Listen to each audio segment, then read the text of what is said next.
Bienvenue sur 42 minutes, le podcast dédié à la reconversion professionnelle. Je m'appelle Alban Mas, je suis chef d'entreprise et chaque mois, nous partons à la rencontre d'un invité qui a décidé de changer de métier. 42 minutes, c'est juste assez de temps pour découvrir son histoire, comprendre sa nouvelle vie et apporter sans aucun tabou des conseils à tous ceux qui cherchent leur voie.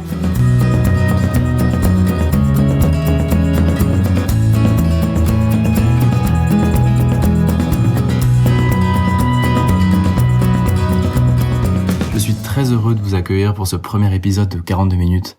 Avant d'écouter notre premier invité, je voulais vous partager rapidement les raisons qui m'ont poussé à créer ce podcast. Autour de moi, je vois beaucoup de gens qui cherchent du sens dans leur métier et les outils ne sont pas toujours très efficaces aujourd'hui pour aider ceux qui cherchent à trouver le métier qui leur correspond bien.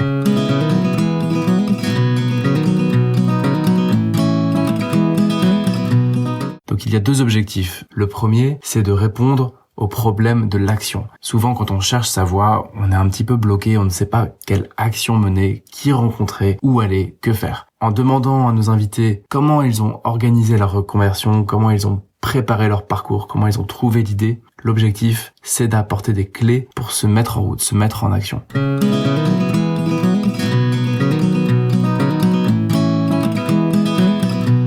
Le deuxième objectif de 42 minutes, c'est de mieux comprendre les métiers.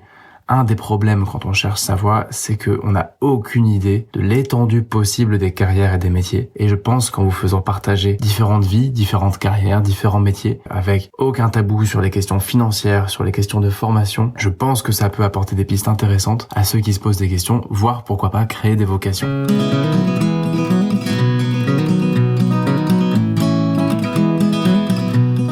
Pour ce premier épisode, nous allons rencontrer Vincent Cerclier.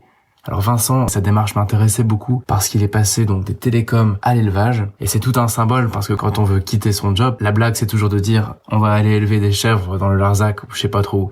Vincent, il l'a fait et il va nous partager son histoire.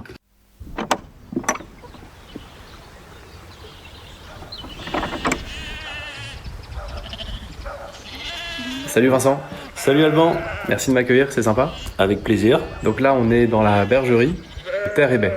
C'est ça ? De Terre et Baie. Terre et Baie, pardon. Exactement, à Nord-sur-Erdre. Mise en place depuis 4 ans, qui a commencé par une activité d'éco-pâturage, donc qui est de l'entretien d'espaces verts par des moutons, des chèvres, des ânes, et en plus une activité de vente d'agneaux, de colis d'agneaux pour les particuliers, tout en vente directe, ou les restaurateurs ou les bouchers. Super. Écoute, on va pouvoir se plonger un peu plus après dans le détail de ta vie d'éleveur et de éco-pâtureur, je sais pas comment on appelle ça. C'est ça, exactement. Et que pour nos auditeurs, l'important, je pense, ça va être beaucoup des gens qui se posent des questions sur le job idéal, un boulot qui leur correspond, qui leur convient, le fait de trouver un peu sa voie. Ce qui m'intéressait dans le fait qu'on puisse se rencontrer, c'est tout ton parcours. Comment on passe des télécoms à ce métier d'éleveur que tu fais aujourd'hui, qui n'ont rien à voir. Et si je dis pas de bêtises, c'est parti vraiment from scratch. T'avais pas de réseau, pas de culture spéciale d'élevage. On peut commencer par là, que tu me racontes un peu qui tu es, ce que tu faisais avant et comment tu en es arrivé à l'éco-pâturage. Ici, dans la bergerie. Donc mon parcours, j'ai travaillé 11 ans dans les télécoms avec un BTS électrotechnique et puis rentré dans une petite boîte, une belle boîte à Saint-Aignan-de-Grandlieu où on faisait de la maintenance pour les opérateurs de téléphonie mobile. Donc j'ai commencé comme ça comme technicien pendant 6 ans. Je montais tout en haut des pylônes, des châteaux d'eau, des églises pour dépanner les réseaux de téléphonie mobile. Très intéressant. On sort de l'école, on a une petite voiture autonome, c'était vraiment un bon job. Ça pendant 6 années. Après, on a perdu le marché pour un opérateur, donc il fallut rebondir. Plein de collègues ont suivi la nouvelle boîte qui avait récupéré le contrat. Et moi, je suis resté dans mon entreprise. Et puis j'ai évolué, passé sur la partie ADSL. Et pendant 2 ans, beaucoup de voyages, de la maintenance ADSL. C'était vraiment une étape bizarre. À la fois, c'était un job où on taffait presque pas. C'est-à-dire qu'on pouvait passer des journées sans rien faire. Et d'un seul coup, un appel qui tombait de Nantes, fallait que j'aille au Havre pour changer un routeur dans une entreprise. Donc, à la fois, ça peut être sympathique de voir ça comme ça, mais finalement, passer des journées à attendre les coups de fil, et puis au moment où tu as envie d'avoir ta vie, d'aller faire ton sport, d'aller retrouver ta famille, c'est là où il fallait partir, faire 4 heures de route. Donc, c'était un peu une étape. J'ai fait ça pendant 1 an, et j'ai demandé après à ma boîte si je pouvais évoluer, changer un peu, passer dans les bureaux. Du coup, ils m'ont trouvé un poste où je suis passé à gérer des projets d'installation en ADSL. Et là, c'était très intéressant parce que je suivais un projet de A à Z. De l'appel du client qui nous envoyait, nous disait, mettons, voulez-vous aller installer un bâti ADSL dans telle commune? Et donc, contact client, commander le matériel pour les techniciens, faire le planning, faire le suivi des chantiers, le reporting au client, la facturation, les rendez-vous sur Paris avec les clients tous les 2-3 mois, je sais plus, pour voir comment va l'activité, les reportings, le process dans l'avenir. Donc, c'était vraiment très intéressant, faire ça un projet de A à Z. Et j'ai fait ça pendant 2 ans, je crois. Et puis la dernière année de mon job, nouveau responsable qui est arrivé dans la société et qui a voulu un peu changer les méthodes. Donc du coup, on s'est retrouvés tous les gestionnaires de projets qu'on était sur tous les différents types de contrats. Il nous a tous remis ensemble et en gros, il y en avait un qui recevait les appels clients, un qui faisait du planning, un qui faisait de la logistique, un qui faisait du suivi de chantier. Donc moi j'étais au planning, donc faire du planning du lundi au vendredi, que ça c'est super chiant. Ça va 5 minutes, voilà, c'est ça. C'est ça qui m'a donné vraiment le petit coup de pied au derrière pour partir. J'avais déjà ça en moi, j'avais eu déjà des prémices de vouloir changer, de vouloir voyager. J'ai toujours voulu voyager dans le monde, je l'ai jamais fait parce que c'est difficile de quitter un job, parce que la société, les parents, les amis te dit des fois que c'est pas forcément bien de changer, où on a un poste sûr, on a son taf, on a son salaire, c'est intéressant. Mais j'avais toujours ça en moi. Et puis donc là, cette année de taf qui ne me plaisait plus m'a décidé à partir, donc j'en avais vraiment envie. Mais toujours avec des sécurités. Je voulais partir avec des sécurités, quoi. Pas partir comme ça, donner ma démission, voilà. C'était en moi, je pense, d'être assez, sécurisé. Et donc j'ai demandé une rupture conventionnelle. Je pense que ouais, c'est vrai. On est tous ceux qui nous écoutent, moi-même dans une autre vie, on va dire. Mais oui, je pense que c'est le gros sujet de se dire qu'est-ce que je vais trouver, je sais ce que je laisse, je sais pas ce que je vais trouver. Oui, c'est ça. Ouais. Et comment je vais financer tout ça. C'est ça, l'argent en fait, c'est hyper présent. Voilà, c'est ça. On a le salaire. J'avais un bon salaire, j'avais 2 000 € par mois à peu près, donc je vivais très bien. Et oui, qu'est-ce qu'on va retrouver? La peur de cet argent qui peut-être ne va plus être là, ou du même montant ou du même niveau à la fin du mois. Oui, ça fait peur, ça inquiétait. Mais voilà, j'étais prêt à le faire, prêt à partir avec des sécurités. Donc j'ai essayé de gérer une rupture conventionnelle avec mon employeur. Lui ne voulait pas, il voulait que je démissionne. Donc ça a été une bataille pendant plusieurs mois avec lui quand même. Et puis il y a eu à un moment donné, on a dû perdre des contrats et il fallait du coup faire partir du monde dans la société. Donc mon responsable est allé voir le directeur en lui disant attends, d'un côté Vincent il veut partir et tu veux pas, de l'autre côté faut qu'on diminue un peu les effectifs, donc à un moment donné il va essayer de falloir qu'on s'entende tous. Donc là t'avais ta porte de sortie. Donc là j'ai eu la porte de sortie, j'ai réussi à gérer la rupture conventionnelle. Donc pour moi ça a été vraiment une sécurité pour préparer l'avenir. Comment tu as pensé à l'éco-pâturage? C'était déjà quelque chose qui germait un petit peu dans ta tête? C'était parti de rien? Ah non, c'est parti de rien quand ce que j'ai dit à mes collègues, parce que tout le monde te pose la question. Quand tu pars, tout le monde te dit qu'est-ce que tu veux faire.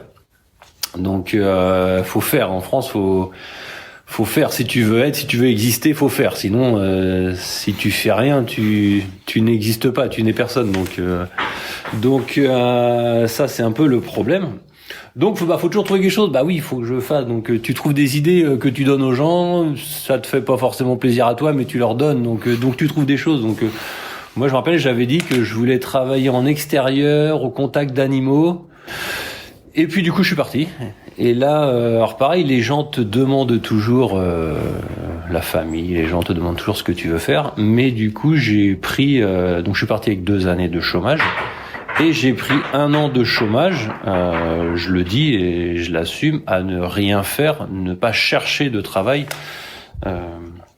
C'était vraiment souffler, mais 11 années qui venaient de passer, se poser justement pour pouvoir bien repartir, et ça a été une étape vraiment très importante. Je me suis acheté un petit camion, un sommier, un matelas que j'ai mis dedans sommairement, et puis partir un peu, se libérer la tête avec ma copine, voilà, voyager et ouais, vraiment tout couper de la vie d'avant pour pouvoir repartir. Alors dans la tête, ça, par contre, ça tourne toujours dans la tête. Tu les cherches, les idées dans la tête. Tu cherches qu'est-ce que je vais bien pouvoir faire, qu'il faut que je trouve un projet, sans me mettre trop la pression. Mais au bout d'un an de chômage, je me rappelle, j'avais toujours rien trouvé. Je savais pas du tout ce que je voulais faire. Et puis c'est un jour, en avançant comme ça, c'est vrai que je m'étais toujours dit quand j'étais sur l'autoroute. Pourquoi est-ce que ces kilomètres d'autoroute, quand tu vois les tracteurs débroussailleurs qui sont sur le côté d'autoroute, pourquoi est-ce qu'on mettrait pas des animaux à entretenir ça? Petite recherche sur internet, tiens, pourquoi on mettrait pas des moutons? C'est vraiment parti de là, et j'ai vu que cette activité, elle avait un nom, ça s'appelait l'éco-pâturage. Ça se faisait pas sur les routes, question sécurité, ainsi de suite, mais que ça se faisait dans les communes, dans les entreprises, et ça commençait à bouger, à se faire l'éco-pâturage. Donc j'ai creusé ça, des animaux, de la nature, de l'extérieur. Donc le projet est parti de là. C'est là, voilà, où j'ai commencé à creuser là-dessus, sur cette activité. Merci.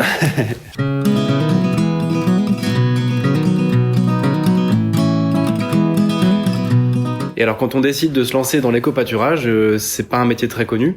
Toi, tu connaissais rien à la base? Non, du tout. Par quoi tu as démarré? Comment tu as fait ça?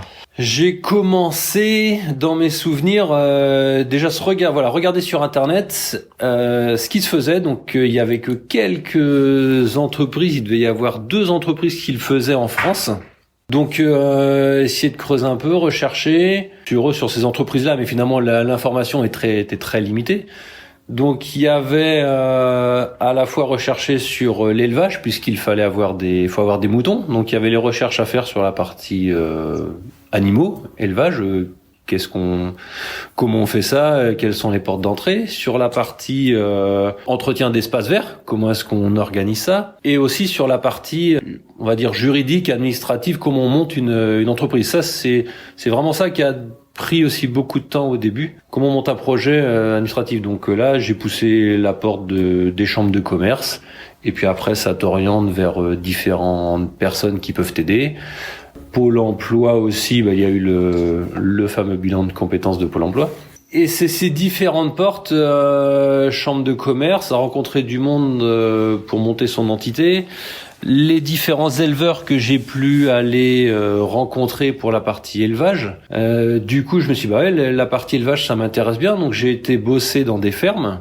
Et finalement, le fait de bosser dans des fermes, je me suis rendu compte que la partie élevage vraiment en tant que tel, ça me plaisait beaucoup aussi. Et du coup, ça arrivait dans ma tête j'ai grandi sur une ferme chez mes grands-parents. Et ce monde de la ferme, ça a toujours été présent en moi. Je me suis toujours vu étant petit, comme on dit, au milieu de veaux, vaches, cochons, des poules, des oies. Ça a toujours été un environnement que j'adore, qui me plaît. Et donc j'arrivais dans cet élément qui me remettait en mémoire mon enfance, mes souvenirs d'enfance. Donc le projet est parti de là. Essayer de faire une partie éco-pâturage, entretien d'espaces verts.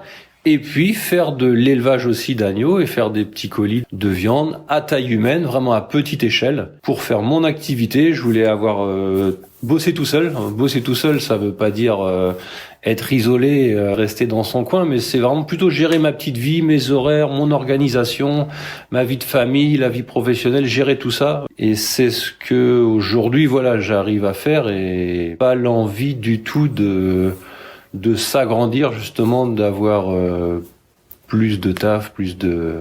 Est-ce qu'il y a un moment dans tes réflexions, donc tout ça a pris à peu près 2 ans, si je dis pas de bêtises, en tout cas le démarrage. Oui. Est-ce qu'il y a un moment où tu as eu un déclic de te dire c'est bon, j'ai trouvé le truc, ou est-ce que c'est quelque chose qui a pris encore un peu plus de temps?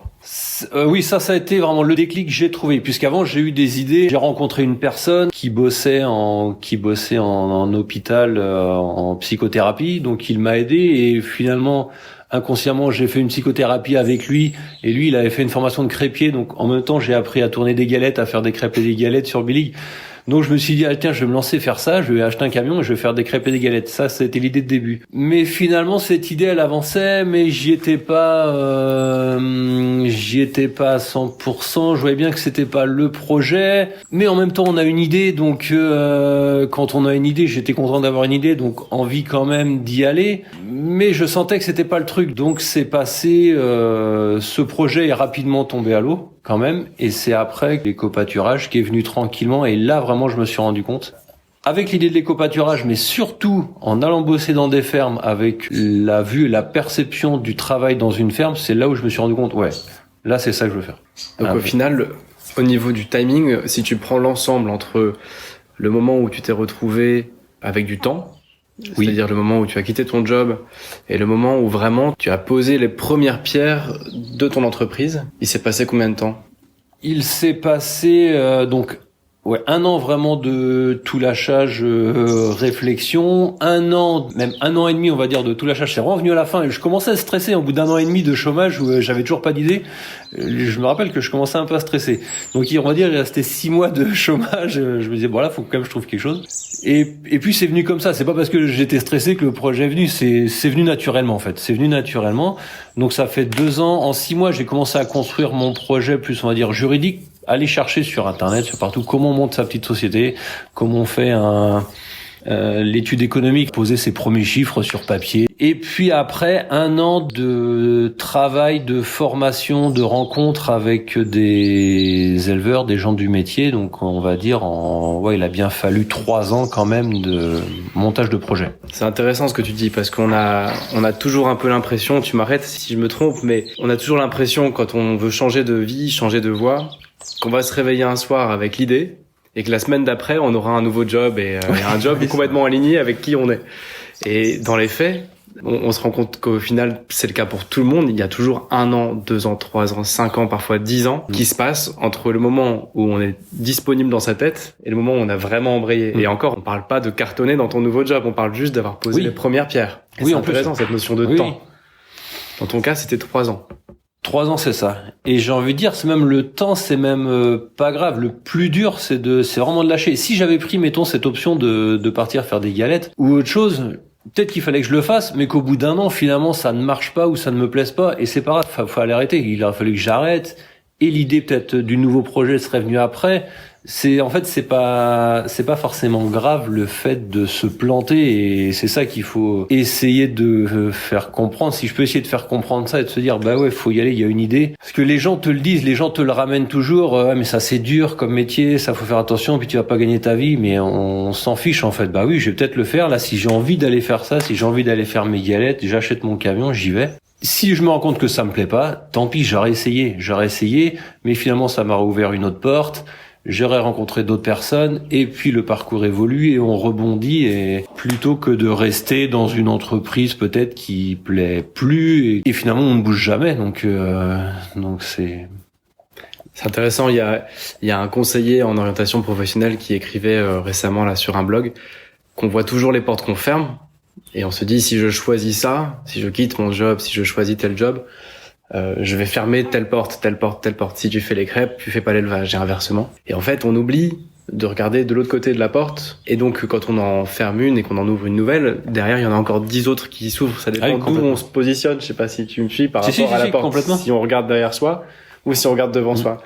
Et dans ton cas, ce que je comprends, c'est qu'au final, l'action mène à l'action qui mène au fait peu à peu de trouver ton truc. Complètement. Les rencontres, c'est ça, les rencontres que l'on fait inattendues, c'est souvent ça qui est excellent dans ces parcours.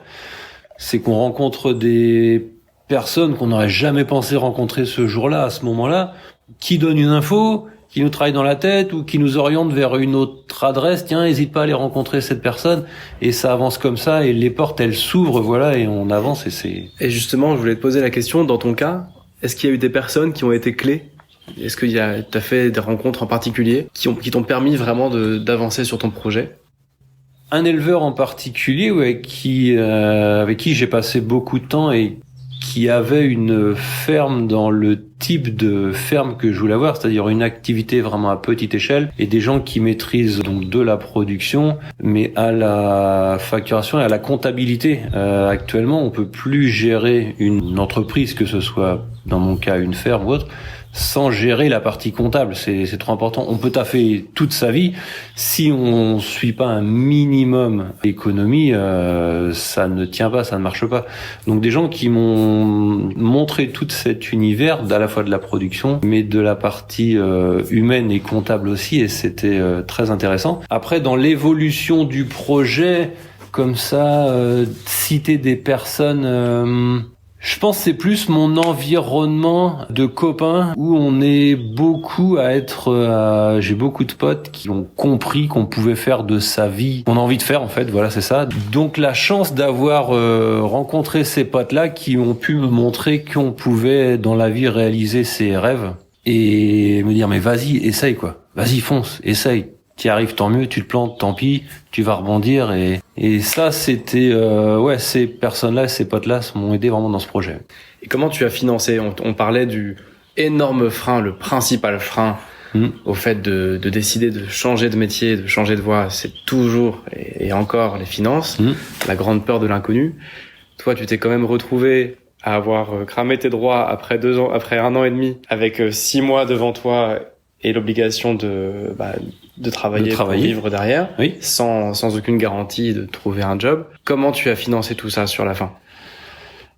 Alors donc du coup quand il me restait ma fin de droit Pôle emploi, et puis ensuite un cousin qui a monté sa boîte de paysagiste et qui cherchait des techniciens pour aller tondre dans les entreprises. Donc j'ai été bosser chez lui pendant 4 mois, je crois. Je crois que c'était ça, 4 mois. Et puis après, j'ai été bosser dans une ferme pendant 6 mois. Donc finalement, donc j'ai eu des salaires, retrouvé des droits à Pôle emploi. Et puis après, ces droits à Pôle emploi m'ont permis de m'inscrire à une formation, puisque en élevage, si je voulais m'installer en élevage et avoir une ferme, il fallait faire une formation d'1 an à la Chambre d'agriculture. Donc finalement, le fait d'avoir travaillé avant m'ont rouvert des droits comment à la formation. Donc j'ai pu bénéficier de cette formation en étant rémunéré avec les droits que j'ai. C'est pour ça que je dis en fait ça avance en fait. Si on veut, si on a l'envie d'y aller, de travailler, d'avancer, de se renseigner, les portes elles s'ouvrent.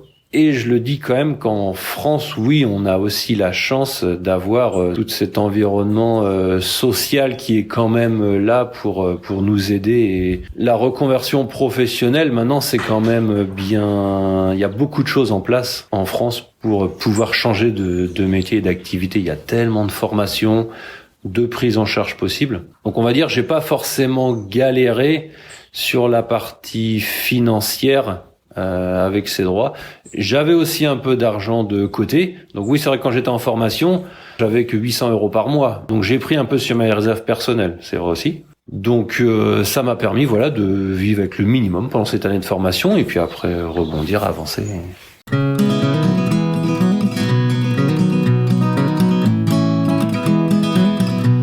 Alors Vincent, tu as ton idée en tête, tu te lances à partir d'une page complètement blanche. Comment on fait pour ouvrir un élevage ou une société d'éco-pâturage quand on a une petite expérience en ferme, un tout petit réseau, j'imagine, naissant, et puis une grande page blanche à écrire? À écrire derrière, oui, c'est ça. Pour s'installer en tant qu'élevage, il y a eu la formation d'1 an à la Chambre d'agriculture, qui était obligatoire pour s'installer en agriculture avec les aides. Et du coup, dans cette année de formation, j'ai voulu choisir une ferme en stage, puisqu'on a pas mal de stages pendant cette année de formation.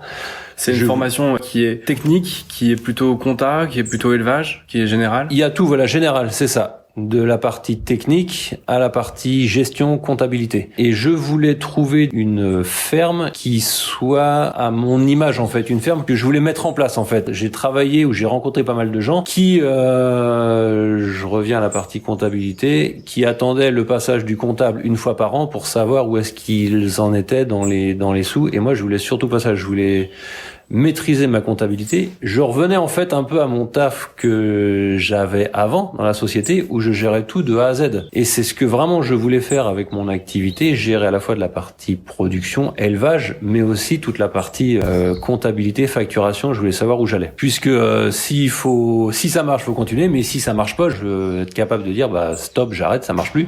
Et vaut mieux arrêter quand on doit 0 que arrêter quand on doit 100 000 ou 200 000.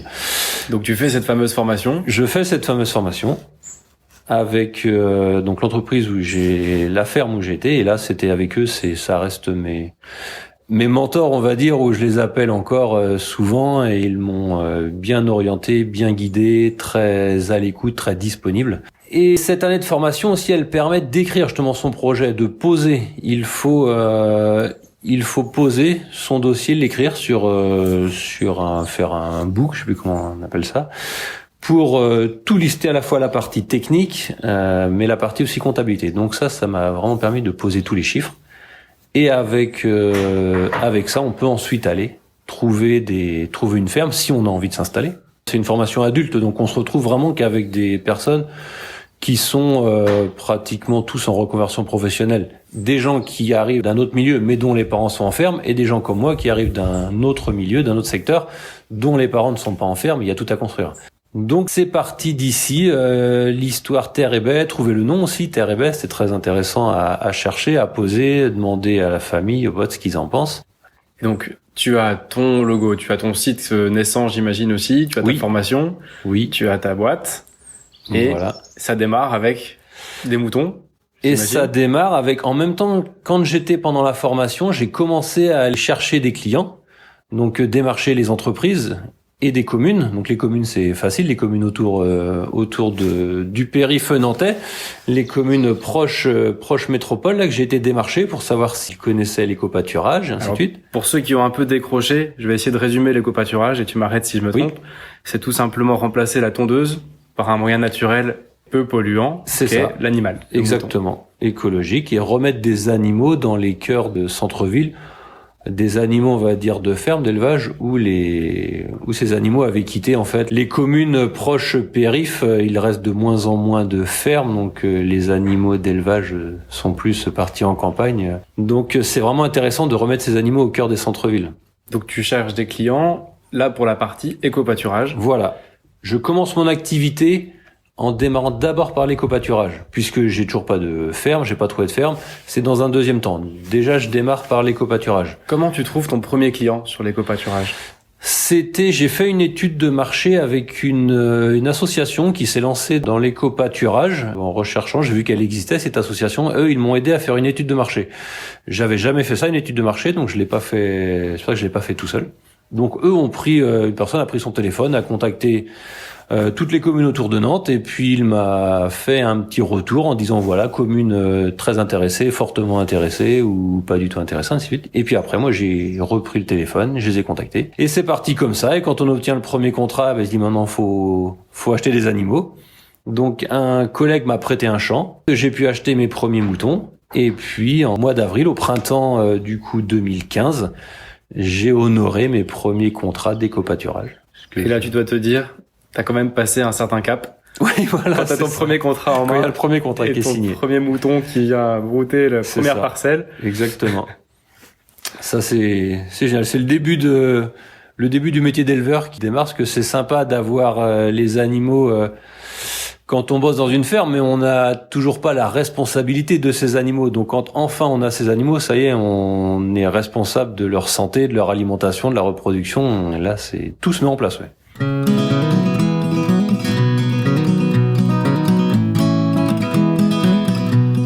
Bon, alors on va se mettre un peu sur avance rapide.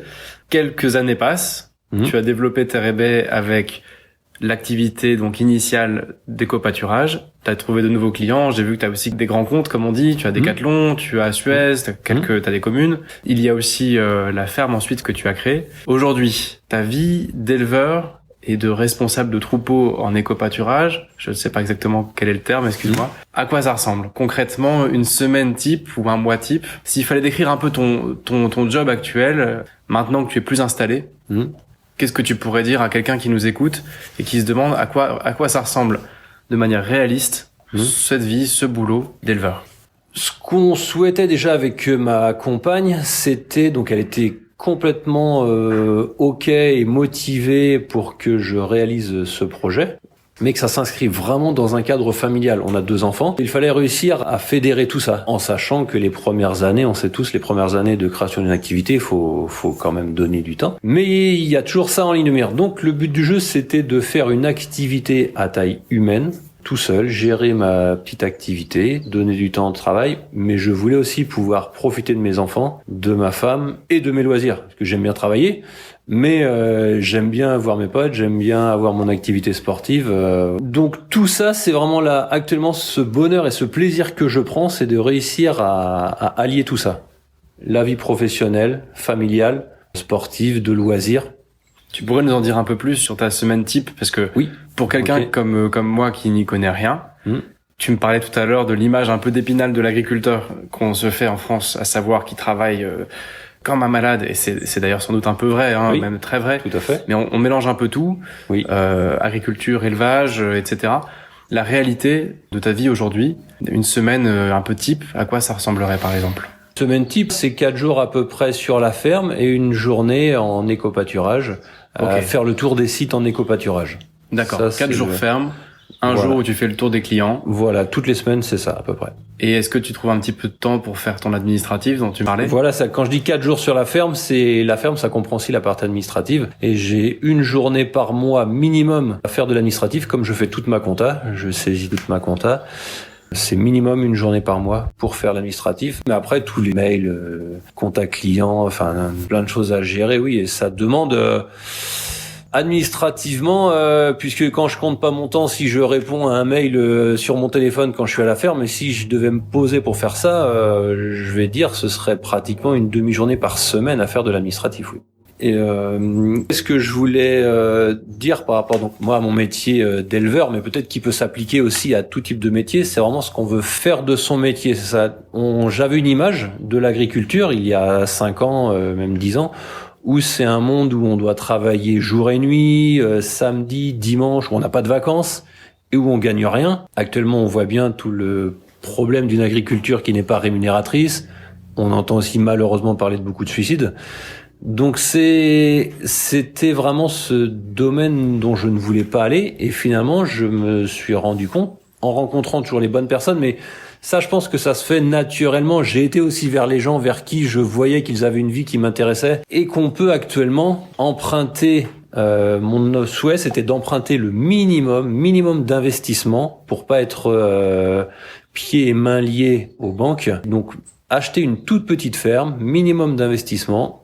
Ça me permet aussi de faire une petite production, pas obligé de produire plus pour rembourser plus, mais faut pas forcément gagner beaucoup d'argent. Donc c'était ce qui a été dur à trouver, de trouver une petite ferme, mais finalement en prenant son temps, on y arrive. Et je pense que ça peut s'appliquer à plusieurs domaines d'activité. On n'est pas obligé d'acheter une entreprise reprendre avec 15, 20, 30 salariés pour pouvoir gagner sa vie. On peut commencer petit, faire des petites choses, bricoler et puis gagner. Et son niveau de vie, chacun a un niveau de vie comme il le souhaite. Un SMIC pour certains, ça va être très bas. Moi, depuis le début de mon activité, la première année d'éco-pâturage, je me suis versé 800 €, 1000 € la deuxième, et là je suis à 1200 € la troisième année. Mais on vit, à côté de ça, on a un petit remboursement d'emprunt pour la maison, on part en vacances avec nos enfants, on a un niveau de vie qui nous convient.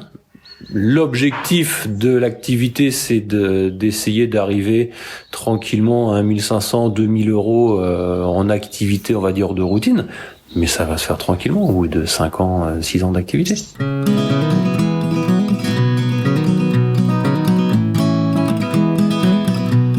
Alors Vincent, ce que je comprends, c'est que tu as réussi à organiser ta nouvelle vie pour qu'elle ressemble à ce que tu voudrais au niveau des horaires. Tu réussis à vivre correctement avec la rémunération que tu dégages de ton activité. Et j'imagine que tu trouves du sens dans ton travail aujourd'hui. Si tu devais faire une petite shortlist, qu'est-ce qui te plaît, qu'est-ce que tu préfères dans ton métier d'aujourd'hui, dans ta vie d'aujourd'hui, et notamment ce que tu ne trouverais pas ailleurs? Ce que j'adore dans mon métier d'aujourd'hui, c'est vraiment cette organisation que je gère en fait. Ça, c'est vraiment agréable. Je gère mon activité. Si un matin, il faut que je commence de bonne heure, mais qu'en même temps, au milieu de la matinée, je dois aller à un rendez-vous pour mes enfants ou pour moi, Il n'y a plus aucune contrainte d'être assis au bureau de 9h à 18h et de se dire ah mince pour aller voir ce rendez-vous personnel. On est toujours plus ou moins bridé. Ça, c'est vraiment très agréable. Tu poses plus une journée pour aller chez le dentiste. Oui, voilà, c'est ça. Pour faire n'importe quoi, je peux... Oui, même travailler 1 heure de plus un soir ou un midi, rester manger le midi, mais si je veux aller voir un pote l'après-midi, personne va me l'interdire. Il faut que mon activité soit viable et j'ai envie que dans 5 ans, je sois toujours là. Et évidemment, faut un minimum gérer son activité et que l'activité soit pérenne, c'est ça. Mais on organise, ça c'est vraiment intéressant, cette organisation, gérer son temps personnel, enfin son organisation professionnelle. Et ce qui est le plus jouissif, je vais dire, c'est que j'ai plus l'impression d'aller au travail. J'ai plus ce coup de blues du dimanche soir, de se dire oh là là, demain genre on repart, c'est lundi, on retourne au boulot. Ça, je l'ai plus du tout quoi. C'est plus un travail en fait. C'est chez moi ici. Là, on est dans la bergerie, mais j'habite ici en fait. Un alignement de ce que tu sais faire, ce que tu aimes faire, et de ce de quoi tu vis. Oui, voilà, exactement. T'es payé pour faire ce que t'aimes. Exactement, c'est ça. C'est exactement ça. Donc ça, c'est vraiment ce qui est le plus appréciable. Ouais.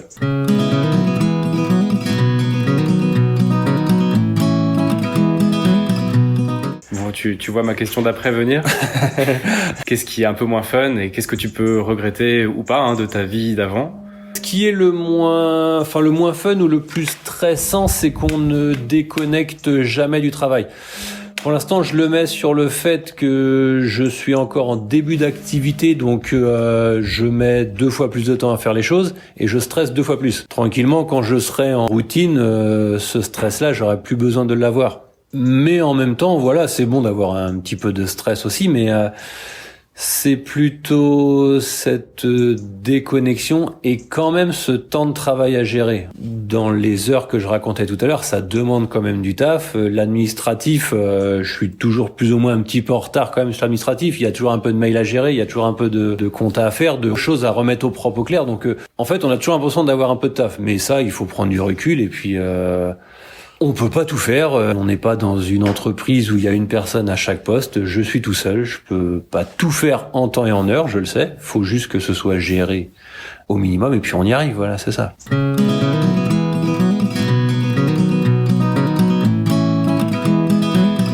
Côté tempérament, tu dirais que ce job convient à des personnes qui ont quel profil? C'est difficile de mettre tout le monde dans des cases, on est bien plus qu'un profil X ou Y.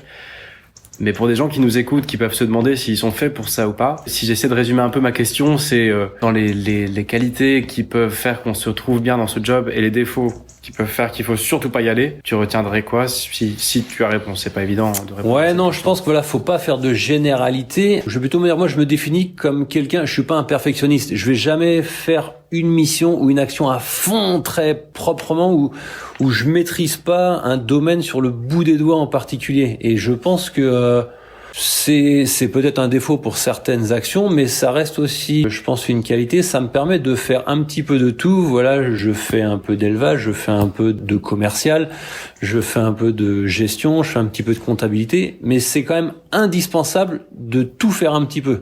Si on veut être perfectionniste, si je veux être un comptable hors pair, un éleveur hors pair, un commercial hors pair, non, on peut pas faire cette activité, c'est pas possible, ça demande trop de temps. Je peux pas savoir faire un site internet sur le bout des doigts. Donc il faut à la fois, je pense que si on touche un petit peu à tout, mais vraiment à chaque partie sans en oublier une, et puis avoir voilà un minimum la tête sur les épaules, on peut s'en sortir en faisant sa petite activité raisonnablement. Ouais. Alors pour tous ceux qui pourraient être intéressés pour te suivre sur cette voie-là, quels conseils tu donnerais à un débutant qui part sans réseau, sans projet? Qu'est-ce que tu lui recommanderais de faire comme rencontre, comme lecture, comme formation? Est-ce qu'il faut faire des études pour faire ce job? Est-ce que tu as des recommandations, des bons plans, des conseils à partager? Le plus dur, comme on disait au début, c'est de lâcher ce qu'on a. Si on se sent l'âme, ou je veux dire qu'on n'a pas les 2 pieds dans le même sabot, ou qu'on est une personne dynamique, on peut y arriver. Si on a envie, voilà, d'avancer dans la vie, comme on a dit, de pousser quelques portes, ça vient tranquillement. En fait, ça, faut pas s'inquiéter pour ça. Et même si au pire le projet marche pas tout de suite, du taf, on peut taffer, du taf alimentaire, il y en a en fait. Et pardon de te couper, ça veut dire qu'il y aura toujours de quoi manger. Il y aura toujours de quoi travailler. Voilà, c'est ça. Et survivre un an de plus. Voilà, de survivre 6 mois de plus avant d'obtenir la formation peut-être qui va nous aider pour aller vers le métier que l'on veut.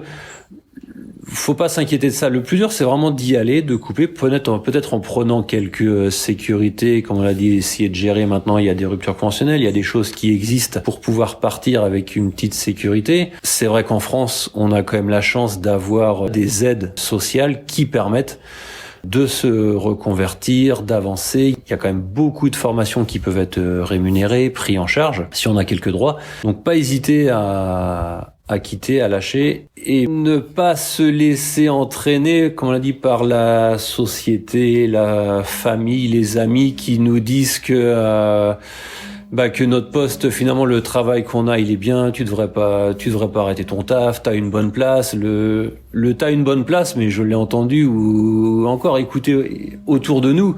Combien de fois on entend des gens dire, ouais, mais j'ai quand même une bonne place, mais qu'est-ce que ça veut dire une bonne place? Est-ce que tu prends plaisir dans ce que tu fais? Est-ce que c'est juste parce que t'as une bonne rémunération? Est-ce que c'est ça une bonne place? Est-ce que tu t'éclates dans ton taf?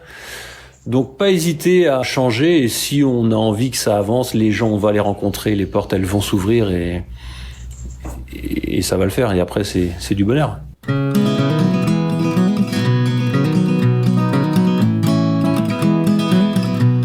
Alors Vincent, la petite question de la fin, est-ce qu'il y a un bouquin, un film, une ressource qui t'a marqué, que tu voudrais partager à ceux qui nous écoutent aujourd'hui? Ça part plutôt de la rencontre que j'ai faite quand j'ai arrêté mon taf il y a 5 ans. Je voyais bien que dans mon activité d'avance, j'étais pas forcément moi, comment j'ai grandi, comment je me suis construit. J'étais pas forcément moi, et à un moment donné, j'ai voulu savoir qui j'étais, et j'ai fait une rencontre d'une personne qui m'a aidé à me connaître, qui était un ancien psychothérapeute. Et je l'ai rencontré, la première question que je lui ai dit, c'était voilà, j'ai l'impression de pas être moi. Donc lui, il m'a aidé pendant cette année à savoir qui je voulais devenir et qui je suis devenu aujourd'hui. Et c'est vraiment plutôt ces quelques bouquins que j'ai pu lire ou que j'ai pas forcément un titre en tête, mais apprendre à être soi, à faire les choses pour soi, toujours dans le respect des autres, dans ça là-dessus, il y a aucun problème. Pour porter du fruit aux autres aussi. C'est ça, pour apporter quelque chose, mais vraiment faire les choses qu'on a envie. Il y a plein d'ouvrages là-dessus qui peuvent être lus. Et quand on apprend à être soi-même, à faire les choses pour soi, et bien on avance dans la vie beaucoup plus sereinement, exactement. Merci Vincent, c'était très très riche.